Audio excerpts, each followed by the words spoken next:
de 200% de la valeur de l'hypothèque. Donc, l'idéal, c'est vrai que ce serait d'avoir un titre de propriété pour sécuriser le crédit.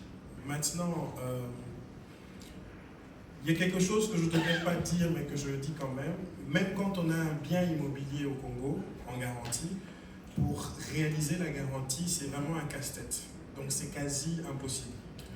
Donc, ce n'est pas le bien immobilier qui fera en sorte que le crédit est remboursé. Valeur de 200%, oui, c'est ce qu'on demande en général, mais l'hypothèque qui est prise, c'est juste un moyen de pression. Ce qui importe pour nous, c'est que quand vous emmenez un projet, que ce soit un business plan qui tient la route, qui ait une capacité de remboursement qui puisse être démontrée, un business plan qui détermine qu'il y a des revenus qui peuvent être générés, un tableau de trésorerie qui démontre évidemment qu'il y a des cash flows réguliers, que l'entreprise peut vraiment générer des revenus. Si ces questions-là sont remplies, sont répondues, si on peut répondre à ces questions-là, pour nous, ça nous donne déjà plus un confort pour pouvoir accompagner l'entrepreneur. Maintenant, comme je l'ai dit tout à l'heure, il se peut que votre garantie ne vale pas 200%. Il se peut que vous n'ayez pas de garantie, mais que vous avez un projet qui est porteur. À ce moment-là, on commence à réfléchir quels sont les mécanismes qu'on peut mettre en place pour pouvoir vous accompagner. Donc ça peut être un garant. À défaut d'avoir un garant, ça peut être les instruments que nous, on a en interne, qu'on peut mettre en jeu pour vous accompagner. Donc j'ai donné l'exemple d'un projet solaire. Si vous avez un projet solaire, j'ai des produits de couverture, je peux aller en me disant je prends un risque, si ça tourne mal, je suis couvert derrière. Donc voilà. Et juste une petite parenthèse, c'est pour dire que en fait, la banque n'a qu'un rôle d'intermédiaire. Et ça, j'aimerais vraiment attirer l'attention des entrepreneurs. Les crédits, c'est fait sur base des dépôts que font les clients. Donc nous prenons en fait les avoirs de certaines personnes qui ne les utilisent pas pour pouvoir les reprêter. Donc on doit s'assurer que quand on prête, qu'on fasse de la plus-value et qu'il y ait un remboursement pour qu'on ne soit pas en difficulté non plus. Donc la garantie n'est pas en soi un point bloquant, mais il y a moyen de discuter, de voir comment rendre votre projet bancable. Il y avait une deuxième question, c'était bon, pour la mauvaise expérience client, donc évidemment en tant que directeur commercial, je ne peux que déplorer le cas qui est arrivé et j'espère que prochainement, quand vous visiterez une de nos agences, vous aurez un niveau de qualité de service qui est inégalable et on y travaillera. Donc voilà. Les frais. Alors les frais, c'est vrai qu'on est cher. Les gens trouvent qu'on est cher, mais la qualité de service a un prix. Et ça, je peux dire, la qualité de service a un prix. Dommage que vous avez peut-être quelques incidents, mais la qualité de service a un prix. Mais je dirais aussi de façon générale, pour ne pas m'attarder que sur la rebanque. Je crois que si aujourd'hui on arrive à avoir un taux de bancarisation qui dépasse le seuil de 20-30%, ça aura déjà un impact sur le coût des transactions. La réalité, c'est que peu de gens vont vers les banques, ce qui fait que les coûts de transaction sont élevés. Donc ça, c'est une réalité. Plus on commencera à bancariser les gens. Il y a eu des belles initiatives avec la bancarisation des fonctionnaires. De plus en plus, il y a des comptes salaires qui s'ouvrent. De plus en plus, il y a une classe moyenne qui commence à émerger. Donc plus les gens vont vers le secteur bancaire, plus ça nous mettra, on peut commencer à discuter sur les taux. Alors pour la petite histoire, moi ça fait 20 ans que je travaille à la Robank. Quand je suis arrivé en RDC, je réfléchissais comme vous. Je trouvais que c'était cher, que c'était hors de prix. Je trouvais que, voilà, pour ouvrir un compte en banque, il fallait avoir 10 000 $ ou rien. Et je peux dire qu'aujourd'hui, les choses évoluent. C'est qu'on peut ouvrir un compte avec 50 $. Des taux d'intérêt crédit qui étaient à du 30% il y a 10 ans, aujourd'hui, on peut avoir des taux moyens à 12% pour les particuliers. Il y a même des entreprises qui payent même des taux d'intérêt à du 6%.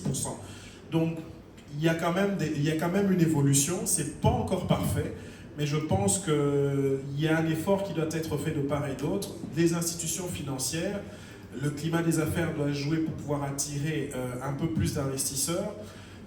Les particuliers doivent avoir beaucoup plus confiance aux banques et si tout le monde joue un peu le jeu, je pense qu'on peut créer un système financier assez fort.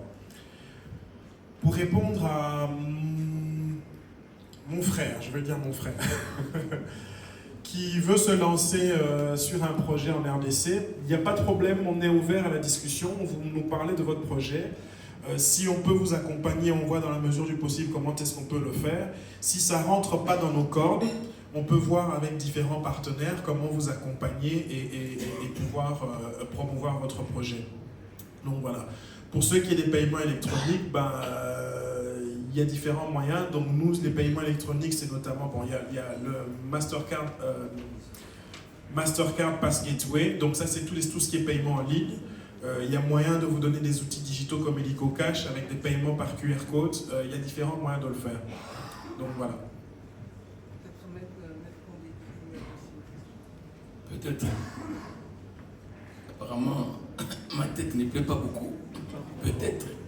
J'ai reçu une question sans qu'on me cite. La création d'entreprise, la bonne information. Une question m'intéressait. Et ensuite, un monsieur me demande comment créer une entreprise à partir d'ici. Donc, c'est pas peut-être. J'ai deux questions qu'il faut voir. Bien. Rapidement, pour la première question, je vous ai dit lors de mon intervention, c'est dommage parce que souvent, on n'a pas la bonne information. Comme vous dites, il faut vous donner la bonne information. Vous êtes allé au tribunal, à l'hôtel des villes, par-ci, par-là. Non. Allez au guichet unique de création d'entreprise. On appelle ça GUS. Guichet unique de création. C'est mieux que là-bas. Évidemment, après avoir fait rédiger des statuts par un avocat. C'est là qu'on crée les entreprises. Vous aurez tous vos papiers là-bas. Et en 72 heures, et sur la vie de la science, dans l'enceinte du tribunal du commerce. C'est simple comme bonjour.